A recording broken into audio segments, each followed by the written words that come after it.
Hermanos, pero muy buenos días. Espero que en esta mañana hayamos disfrutado con nuestras familias el tiempo de alabanza y de adoración a nuestro Dios en nuestro altar familiar. Y estemos así sintonizados espiritualmente para que nuestro espíritu, nuestra mente y nuestro corazón puedan recibir con deleite la bendita palabra de Dios, que nos enseña lo que es verdad, nos hace ver lo mal que hay en nuestra vida, nos corrige cuando nos equivocamos y nos instruye con todo lo esencial para nuestro vivir cristiano. En esas instrucciones, el Señor ha direccionado al pastor Jean Paul el domingo pasado para que nos recordara sus enseñanzas sobre la importancia de la oración en la vida del creyente. Y de verdad que estas enseñanzas nos han animado a tener y desarrollar una vida de oración efectiva y constante, a fin de que lleguemos a ser creyentes más orantes, creyentes con más intimidad personal con nuestro Dios y con nuestro Señor. Pues no puede haber una verdadera conversión, una verdadera santidad y una verdadera llenura del Espíritu sin estar con Dios en oración. Por eso Dios nos ha animado a través de estas enseñanzas sobre la oración a valorar el privilegio que es iniciar cada día con un tiempo íntimo de oración con Dios, en el cual nuestros corazones deseen buscar, encontrar y estar con Dios para adorarle por lo que Él es, para pedirle perdón por nuestros pecados, para interceder por los hermanos necesitados, para hacer nuestras peticiones a nuestras necesidades espirituales y materiales, y todo para glorificar a nuestro Dios. Jesús mismo nos dice en su palabra en el Evangelio de Juan, capítulo 14, versículos 13 y 14, que Dios Padre puede ser glorificado por nuestras oraciones. Dice el Señor Jesús en Juan 14, versículos 13 y 14. Todo lo que pidiereis al Padre en mi nombre, lo haré para que el Padre sea glorificado en el Hijo. Si algo pidiereis en mi nombre, yo lo haré. Qué hermosa promesa de nuestro Señor Jesucristo. Qué consolación debió ser para los discípulos saber que aunque el Señor le iba a dejar, podrían ellos orar a Dios Padre en su nombre y recibir sus peticiones. Pero este versículo no significa que un creyente pueda conseguir de Dios todo lo que quiera. La clave para comprender la promesa del Señor Jesús de que hará todo lo que le pidamos en oración está en la palabra en mi nombre. Cualquiera cosa que pidáis al Padre en mi nombre.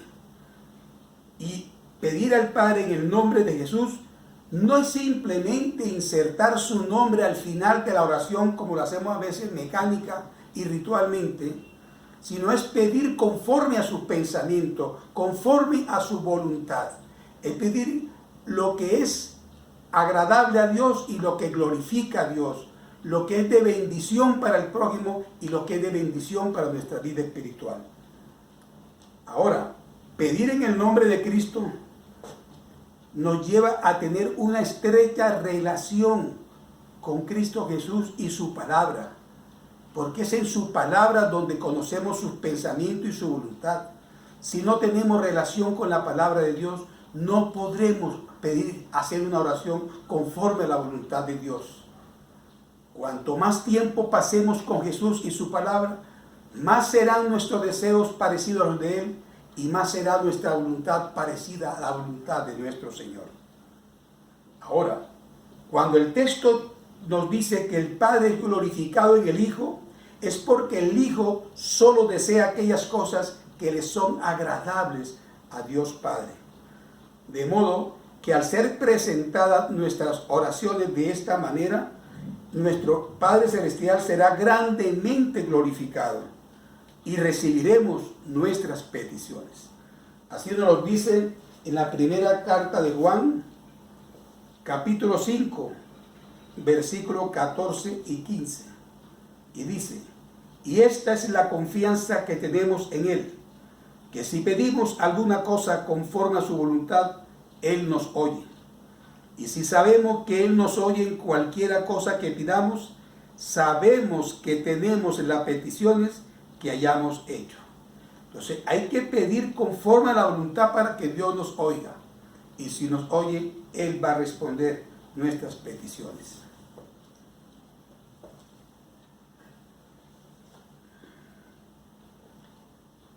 En el día de hoy, amados hermanos, vamos a ver lo que es la oración de intercesión.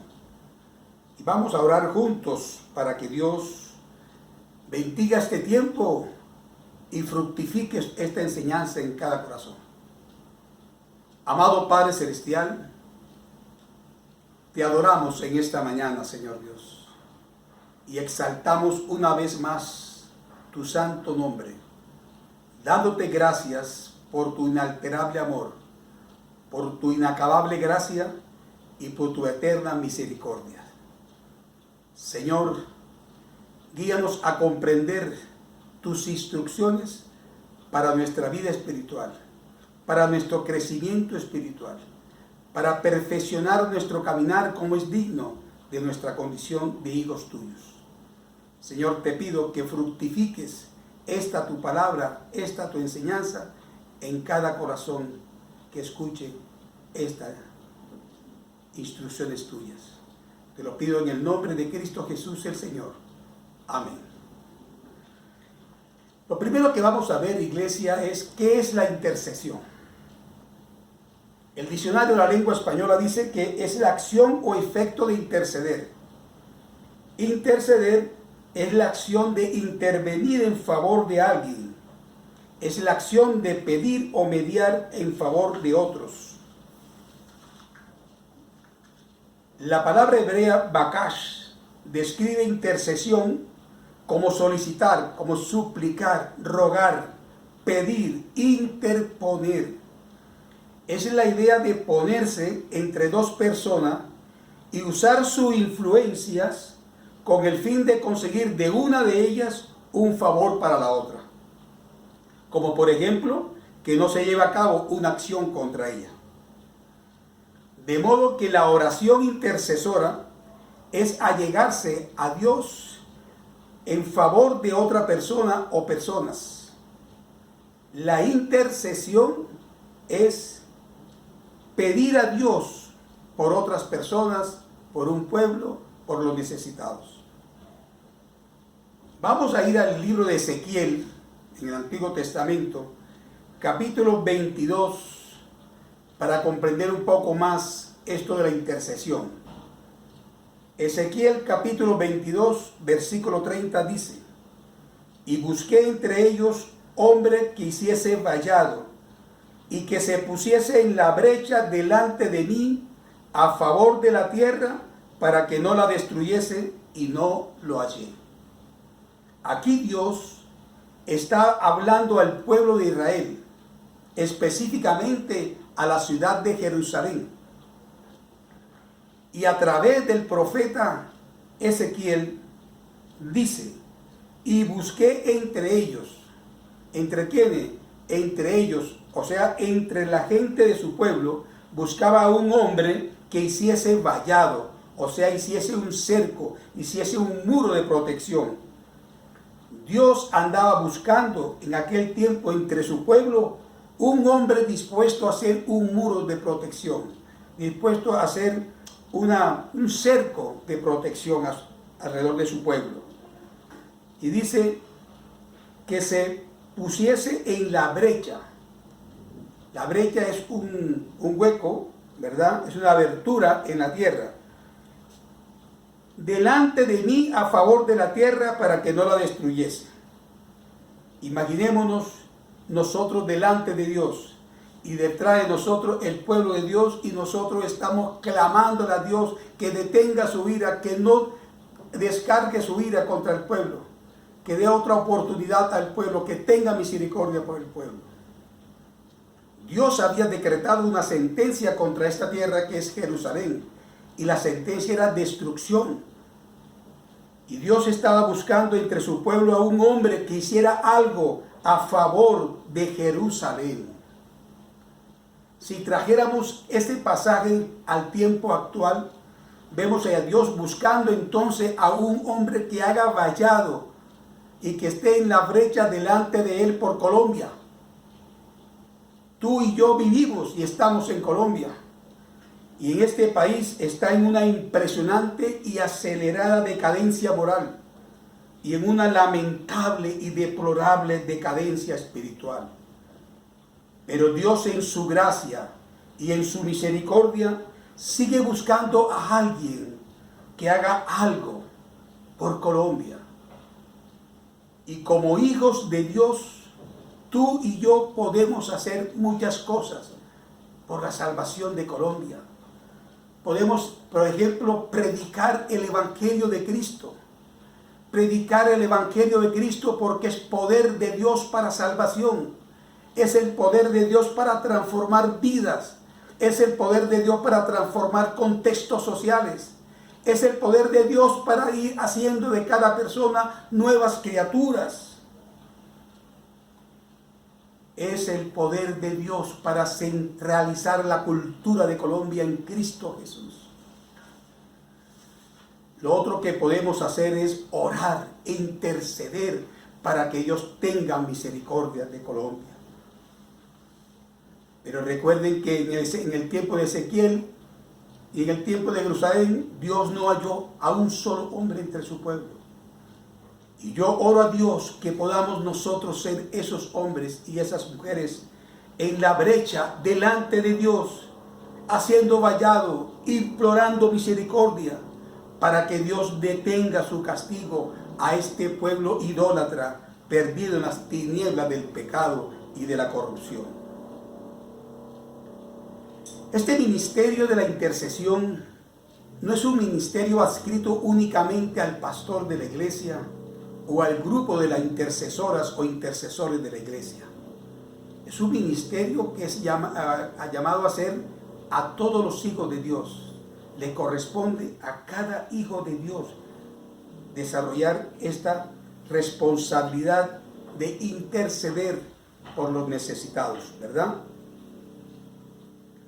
La pregunta en esta mañana, amada iglesia, es: ¿estás dispuesto o puedes disponerte a partir de hoy a ser ese hombre o esa mujer para ponerte en la brecha delante de Dios e interceder por la salvación de este país? ¿Puedes ser tú ese hombre o esa mujer dispuesto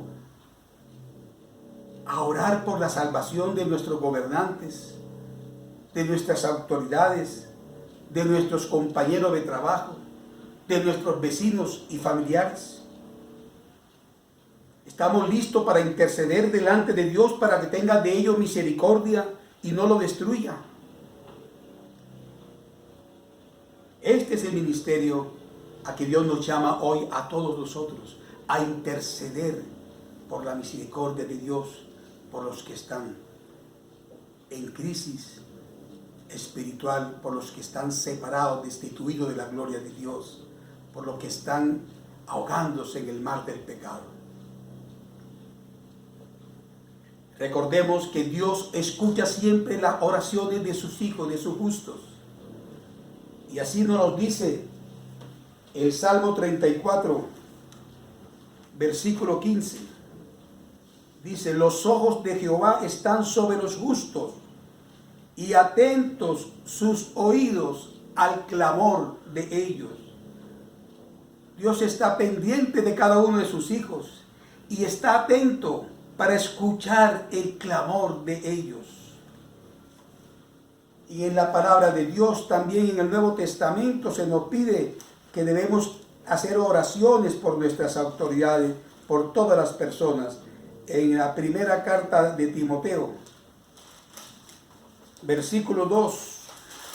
capítulo 2, nos dice así el versículo 1: exhorto ante todo a que se hagan rogativas, oraciones, peticiones y acciones de gracias por todos los hombres, por los reyes y por todos los que están en eminencia, para que vivamos quieta y reposadamente en toda piedad y honestidad, porque esto es bueno y agradable delante de Dios nuestro Salvador, el cual quiere que todos los hombres sean salvos y vengan al conocimiento de la verdad. Dios nos manda en este pasaje a orar por todos los hombres, por los que están en eminencia, por los que están en autoridad, porque para Dios esto es bueno y agradable, porque Él no quiere que nadie se pierda, sino que todos procedan al arrepentimiento. Lo segundo que vamos a ver en esta mañana son ejemplos bíblicos de intercesión. En la palabra de Dios hay muchos ejemplos de intercesión, y el primero que encontramos en la Biblia es a Abraham, cuando Dios dispuso destruir a Sodoma y Gomorra, porque su pecado había llegado a lo extremo, ¿verdad? Se había agravado tanto su pecado que Dios decidió destruirlos.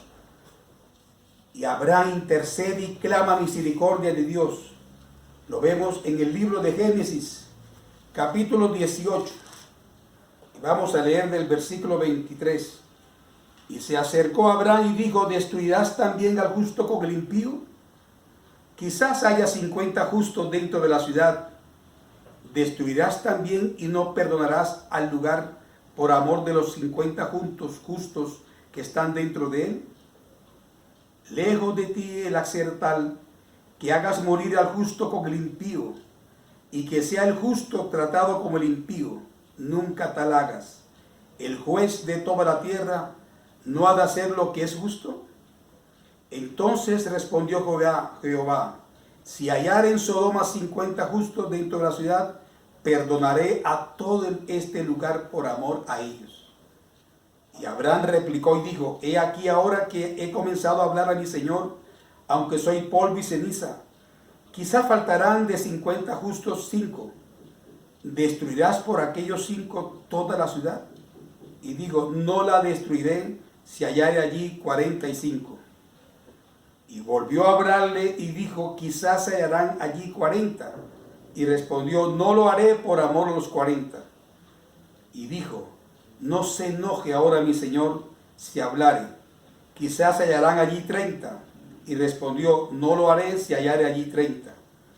Y dijo: he aquí ahora que he emprendido el hablar a mi Señor, quizás se hallarán allí 20. No la destruiré, respondió, por amor a los 20. Y volvió a decir: no se enoje ahora mi Señor si hablare solamente una vez, quizás se hallarán 10 allí. No la destruiré, respondió, por amor a los 10. Y Jehová se fue luego que acabó de hablar a Abraham, y Abraham volvió a su lugar. Abraham intercedió y clamó misericordia de Dios para con los justos que se encontraban en Sodoma y Gomorra, y por la presencia de ellos no destruiría toda la ciudad. Sin embargo, no fueron hallados y por eso fueron destruidos, ¿verdad? Muy bien. También vemos a Moisés intercediendo ante Dios para que no lo destruyese a su pueblo, a ese pueblo ingrato que después de haber visto el despliegue de todo el amor y la misericordia y el poder de Dios al libertarlo de la esclavitud de Egipto,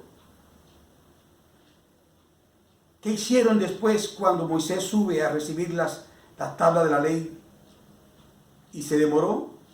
Determinaron hacer un dios, un ídolo, un becerro de oro con sus propias manos, y adoraron a este becerro en lugar del Dios verdadero.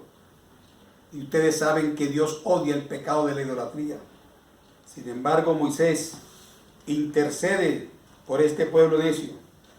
En Éxodo capítulo 32, vamos a leer del versículo 9 al 14. Dijo más Jehová a Moisés: yo he visto a este pueblo, que por cierto es pueblo de dura cerviz. Ahora pues déjame que se encienda mi ira en ellos y los consuma, y de ti yo haré una nación grande.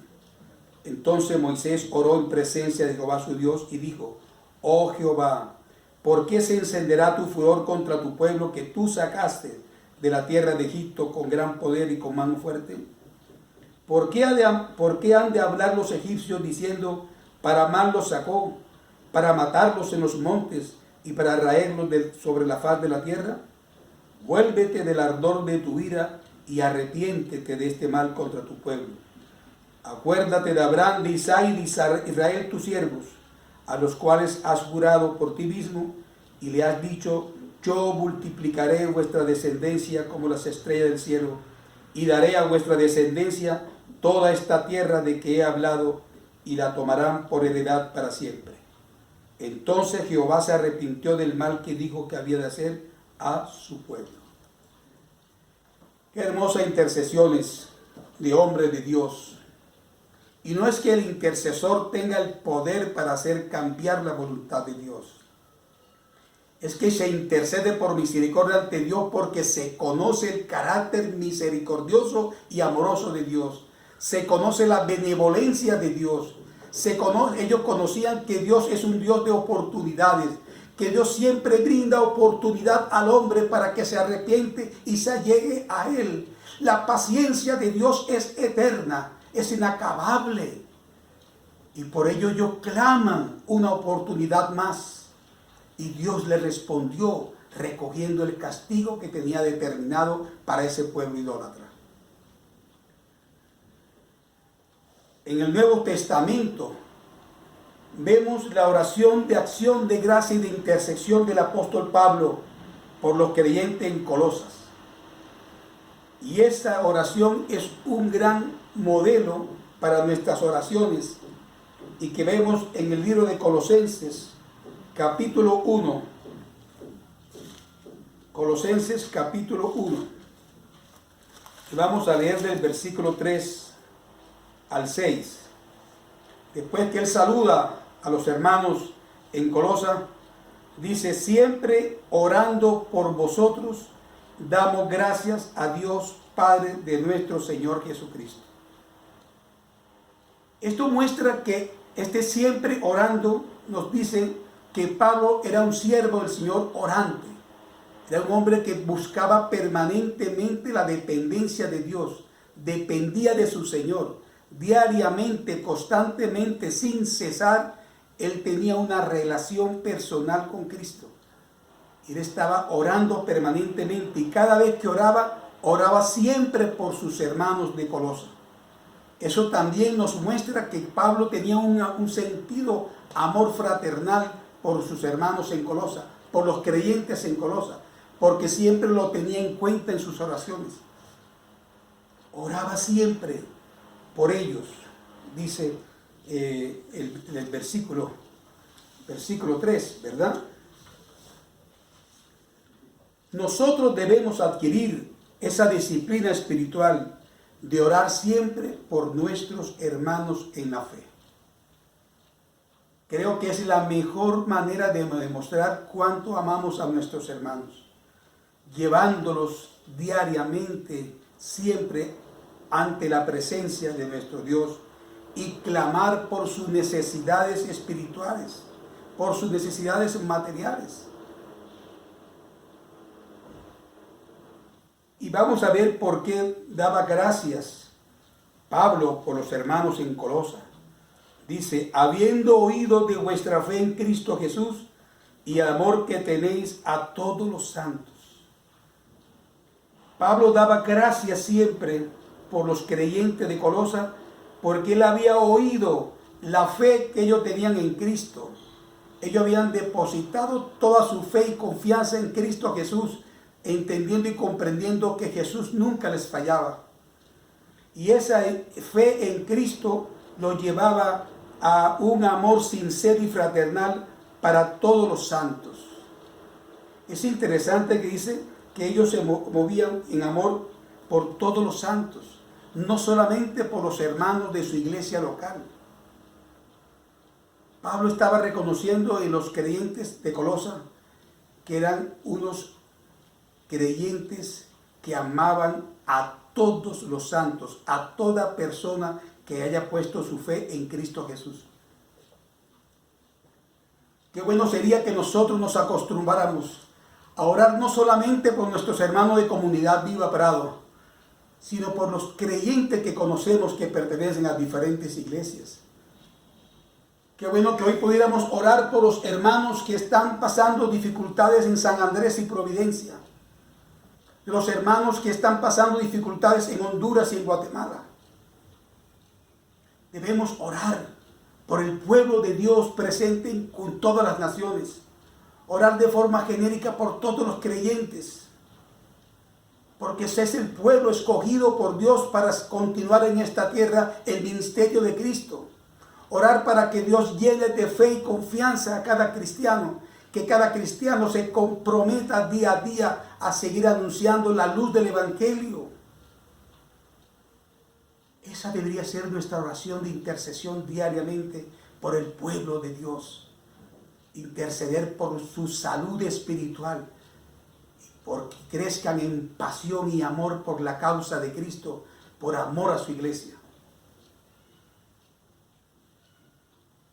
Creo, amados hermanos, que de este ejemplo de Pablo tenemos que centralizarlo en nuestras vidas para ser creyentes orantes y que nuestras oraciones lleguen a tocar la necesidad trascendental de las personas, como es la salud espiritual. Muy bien, miremos entonces que nosotros debemos orar por la vida espiritual de nuestros hermanos, para que ellos crezcan en esa vocación de servicio al Señor Jesucristo. Dice versículos 5 y 6, a causa de la esperanza que os está guardada en los cielos, de la cual ya habéis oído por la palabra verdadera del Evangelio, que ha llegado hasta vosotros, así como a todo el mundo, y lleva fruto y crece también en vosotros desde el día que oísteis y conociste la gracia de Dios en verdad. Pablo da gracias a Dios por la esperanza de la vida eterna en cada creyente de Colosas. Hermanos, nosotros oramos dándole gracias a Dios por la vida eterna que ya está asegurada para cada hermano nuestro. Daba gracia también Pablo porque en esa pasión por el Evangelio, él veía al Evangelio creciendo también en ellos, dando fruto permanente en sus vidas. Porque ellos habían oído el Evangelio a través del hermano Epafras. Y el hermano Epafras es el que le declara a Pablo el amor que existía en los creyentes de Colosas, la fe que crecía en los creyentes de Colosas. Epafras fue quien informó a Pablo de lo que este pueblo hacía en la fe en Cristo Jesús. Por eso dice en el 9, por lo cual también nosotros, desde el día que lo oímos, oyeron a Epafras hablar de esa convicción y de esa responsabilidad compromisoria con el Evangelio que tenían los creyentes de Colosas, que entonces Pablo dice, no cesamos de orar por vosotros y de pedir que seáis llenos del conocimiento de su voluntad en toda sabiduría e inteligencia espiritual. Qué hermosa petición la de Pablo. Qué hermosa intersección la de Pablo. Está pidiéndole al Señor que ellos crezcan en el conocimiento de su voluntad, en toda sabiduría e inteligencia espiritual. Qué manera de interceder por salud espiritual, por conocimiento de la voluntad de Dios. No le está pidiendo a Dios que le dé un conocimiento intelectual o un conocimiento académico a sus creyentes. Le está pidiendo conocimiento de la voluntad de Dios, porque al conocerse la voluntad de Dios, se conoce el pensamiento de Dios, se conocen los propósitos de Dios, se conocen los planes de Dios, se conocen los recursos que Dios tiene, y eso es lo que ellos necesitaban transmitir a los que nos conocían a Cristo. ¿Cuánto desearíamos orar permanentemente para que el pueblo de Dios crezca día a día en el conocimiento de la voluntad de Dios, para que se pueda centralizar el Evangelio en nuestras vidas, para que nosotros vivamos de acuerdo a ese conocimiento y a esa voluntad. Seamos hacedores de la voluntad del Señor, que es lo que pedimos siempre al Señor en muchos tiempos: hágase tu voluntad aquí en la tierra como en el cielo. Necesitamos conocer, comprender y entender la voluntad de Dios para poderla hacer en nuestra vida. Necesitamos el conocimiento de Dios, pero ese conocimiento tenemos que bajarlo a nuestro corazón. Tiene que trascender en nuestra manera de vivir, en nuestra manera de hablar, en nuestra manera de vivir en el mundo. Ese conocimiento tiene que trascender a una realidad espiritual, a una realidad de una vida cristiana trascendente, que muestre la luz de Cristo en cada uno de nosotros. Si no, se queda simplemente como un conocimiento intelectual. Este conocimiento que Pablo deseaba para los creyentes de Colosas no es de naturaleza mundana ni carnal, ni ritual. Este conocimiento se caracteriza por la sabiduría e inteligencia para ver qué es lo que concuerda con la voluntad de Dios y qué es lo que entra en conflicto con ella. Y esta petición sí que es necesaria en el día de hoy, en que el mundo está penetrando con sus tentáculos provocativos de vanidad a la iglesia de Cristo. Necesitamos interceder para que los hijos de Dios, con la sabiduría espiritual, vean y entiendan de una vez por todas lo que está de acuerdo con la santa voluntad de Dios y lo que entra en conflicto con la palabra de Dios, para determinar desechar lo que a ella se oponga y tengamos así un andar dignos como hijos de Dios. Muchas veces no hay una determinación de desechar lo que se opone a la voluntad de Dios, porque no se cuenta con la sabiduría ni la inteligencia espiritual, que está basada en el temor de Jehová, como nos dice Proverbios capítulo 1, versículo 7. El principio de la sabiduría es el temor de Jehová. Los insensatos desprecian la sabiduría y la enseñanza. El principio de la sabiduría es el temor de Jehová, es reverenciar a nuestro Dios, reverenciar sus pensamientos, reverenciar sus enseñanzas y sus instrucciones. Pero los necios, los insensatos, desprecian esta sabiduría divina para acogerse a la soberanía humana. El Proverbio 2:6 nos dice: porque Jehová da la sabiduría y de su boca viene el conocimiento y la inteligencia. Dios mismo nos da a través de su palabra la sabiduría y la inteligencia espiritual que necesitamos para vivir realmente el conocimiento de su voluntad.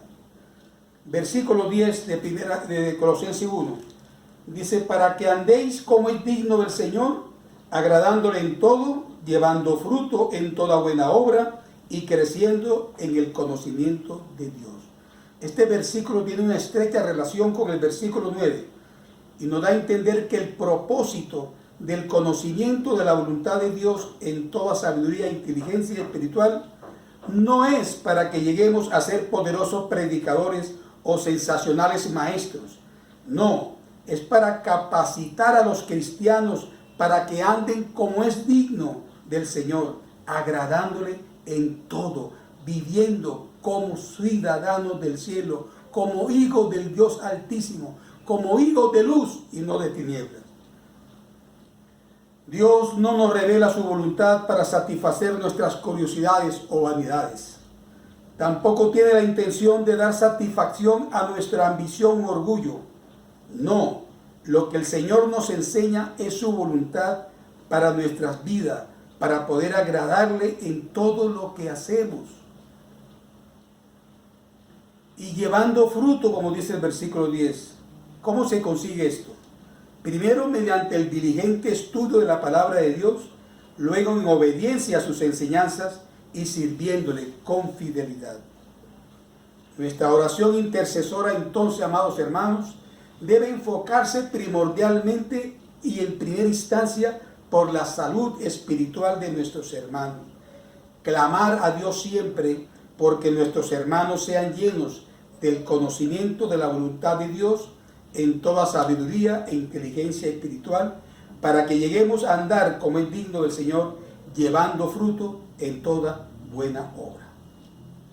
Y lo último que queremos ver es que la intercesión es un mandato divino, es un mandato del Señor. En Santiago 5:16 el Señor nos manda a orar, dice: orad los unos por los otros. Este mandato de orar surge necesariamente del amor sincero y fraternal por los hermanos.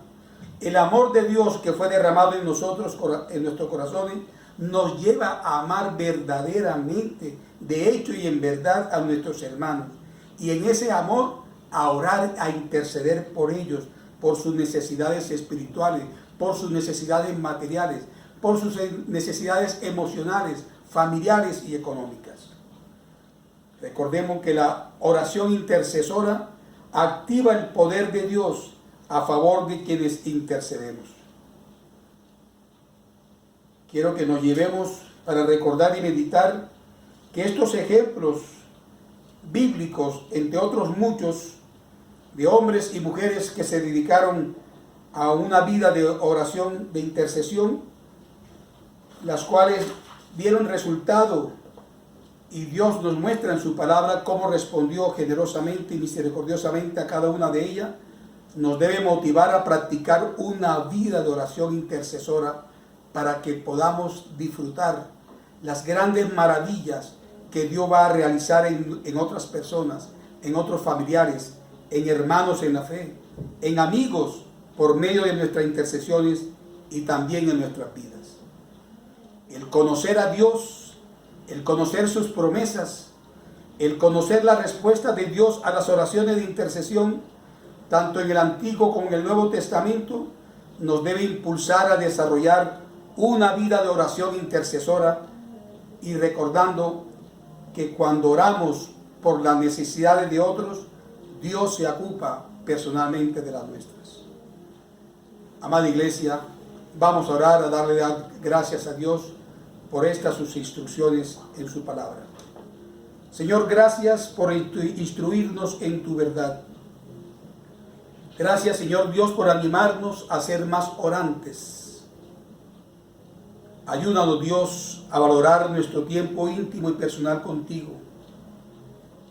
Tanto, Señor Dios, que anhelemos de corazón buscarte, encontrarte y estar contigo, Señor Dios, para adorarte, para confesar nuestras faltas a ti, para interceder en amor, Señor Dios, por las necesidades de nuestros hermanos, por nuestras necesidades espirituales y personales. De modo, Señor Dios, que nuestra vida de oración trascienda al mundo a través de tu luz en nosotros.